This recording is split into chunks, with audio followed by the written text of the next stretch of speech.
J'ai commencé à travailler dans les golfs en 2008, en tant que saisonnier au début. Et je travaille ici au Golf National depuis mars 2012.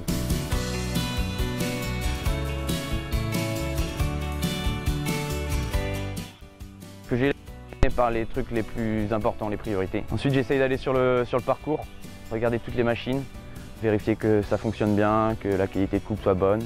Et si je vois des choses que je peux améliorer, je me prépare une liste d'améliorations que je peux faire durant la semaine.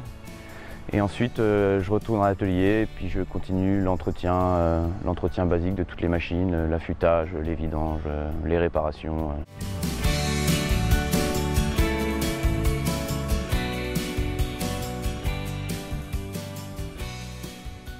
L'équipe terrain du Golf National, on est une trentaine à peu près, pour 45 trous, avec 2 practices, aussi tous les jardins, tous les abords. 2 mécaniciens à plein temps et on a un jardinier mécanicien qui nous file un coup de main aussi. Cette année, pour l'Open de France, on sera à peu près 80.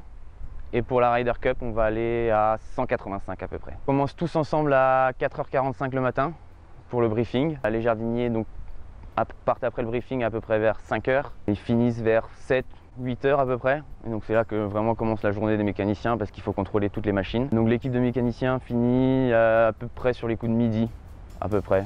Ça dépend si on a besoin d'affûter en fonction de la charge de travail. Et ensuite on reprend le travail quand les joueurs quittent le parcours, vers 18h à peu près. Et puis je finis pareil quand toutes les machines sont contrôlées et prêtes pour repartir le lendemain matin. En incluant toutes les machines, on a à peu près une centaine de machines. Après les machines qu'on contrôle, c'est peut-être 60 machines, 50-60 machines. Cette année, pour l'Open de France, on avait à peu près 80 éléments affûtés. Difficile à dire, mais je sais que notre partenaire Jacobsen va nous prêter le double de machines. Donc ce sera très certainement le double de travail.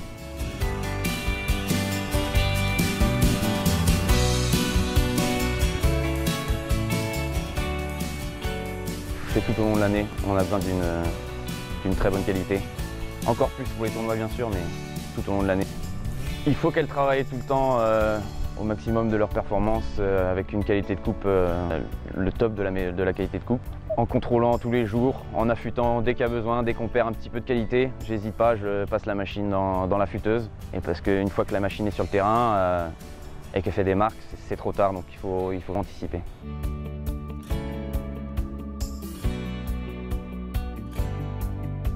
Ce qui est difficile, c'est d'avoir 100% des machines qui travaillent à 100% de leur capacité. Ça, c'est le plus dur.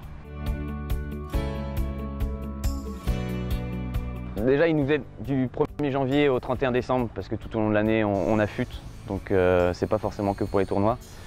Mais pour les tournois, chaque année, ils viennent nous aider. Il y a 2 techniciens qui viennent nous aider pour affûter tous les éléments du parc matériel.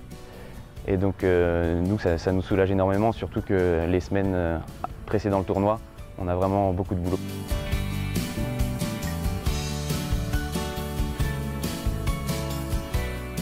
On lit beaucoup, toutes les revues techniques, tout ça. On échange pas mal avec les techniciens, directement avec l'usine aussi. On parle également avec les mécaniciens d'autres golf. On fait des tests sur les machines, des tests sur les hauteurs de coupe, les réglages de groomer, les sens de tonte, l'angle qu'on peut mettre dans les contrôlables ou dans les cylindres. On fait des tests et on essaie de toujours trouver ce qui nous correspond le mieux. Je vais dire plusieurs mots. La communication, l'échange, l'esprit d'équipe, avoir de bonnes méthodes, être rigoureux et avoir les yeux du golfeur. C'est important aussi.